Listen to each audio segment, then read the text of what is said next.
Kita akan langsung menuju ke gedung Mahkamah Konstitusi untuk melihat perkembangan terkininya bersama jurnalis Kompas TV Masni Rahmawati.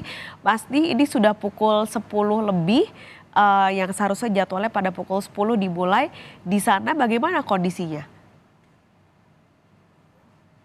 Iya, Paskalis dan juga saudara, dari jadwal yang ditetapkan oleh Mahkamah Konstitusi untuk sidang putusan uji material dari Undang-Undang Pemilu kali ini yaitu pada pukul 10 waktu Indonesia Barat. Dan untuk saat ini dari pantauan kami sejak tadi pagi memang untuk dari para penggugat sendiri sudah mulai datang sekitar pukul 9 lewat tadi. Dan untuk saat ini dari para penggugat juga sudah memasuki ruang persidangan dan juga sedang menantikan 9 hakim yang akan memulai persidangan kali ini. Untuk dari persidangan untuk sidang putusan Mahkamah Konstitusi kali ini ada 5 gugatan yang akan diputuskan oleh Mahkamah Konstitusi, yang ini berkaitan dengan syarat usia maksimal calon presiden juga calon wakil presiden untuk Pilpres 2024. Di mana ini untuk perkara nomor 93 yaitu dari pemohon Gwiranggo Boro ini meminta untuk usia paling rendah capres dan cawapres di usia 21 tahun. Sedangkan untuk perkara nomor 96 yaitu dimohon oleh Riko yang meminta usia paling rendah untuk capres dan juga cawapres itu pada usia 25 tahun. Sedangkan untuk perkara nomor 103 yang diajukan oleh Wiwit Arianto, Rahayu Fatikasari, Rio Saputro dan juga bersama dengan 98 advokat. Ini ada 2 petitum yang dimohonkan oleh pemohon kali ini, yaitu yang pertama yaitu meminta batas syarat usia maksimal capres dan cawapres di usia 70 tahun, dan juga petitum yang kedua yakni melarang pelanggar HAM maju sebagai calon presiden. Dan juga untuk perkara yang keempat yaitu perkara nomor 104 ini diajukan oleh Gulvino Guevarto, yang dari Gulvino sendiri juga mengajukan 2 petitum, yaitu yang pertama usia paling rendah di usia 21 tahun dan maksimal di usia 65 tahun, dan petitum kedua yakni menginginkan Mahkamah Konstitusi ini membatasi kesempatan seorang maju sebagai calon presiden hanya 2 kali saja. Dan juga untuk perkara yang terakhir yaitu perkara nomor 5, maksud kami perkara nomor 107 yang diajukan oleh Rudi Hartono ini mengajukan untuk usia paling tinggi dari capres sendiri yaitu di usia 70 tahun.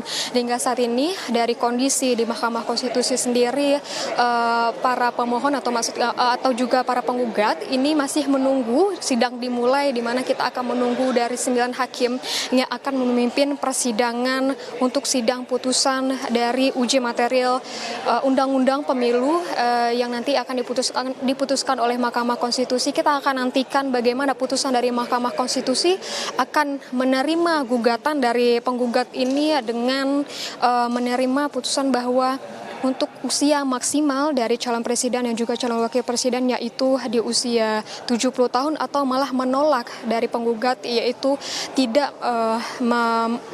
mengabulkan bagaimana gugatan dari penggugat dan juga dari pemohon yang nantinya jika ini tidak dikabulkan berarti tidak ada batas maksimal usia 70 tahun usia 70 tahun oleh dari capres dan cawapres yang akan maju di pemilu 2024 nanti. Hingga saat ini kami masih menunggu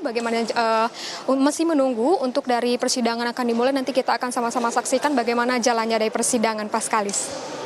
Ini kalau pada pekan lalu saat Mahkamah Konstitusi memutuskan soal batas minimal usia capres dan cawapres, di luar gedung MK cukup banyak massa yang berkumpul sampai akhirnya jalur-jalur lalu lintasnya dialihkan.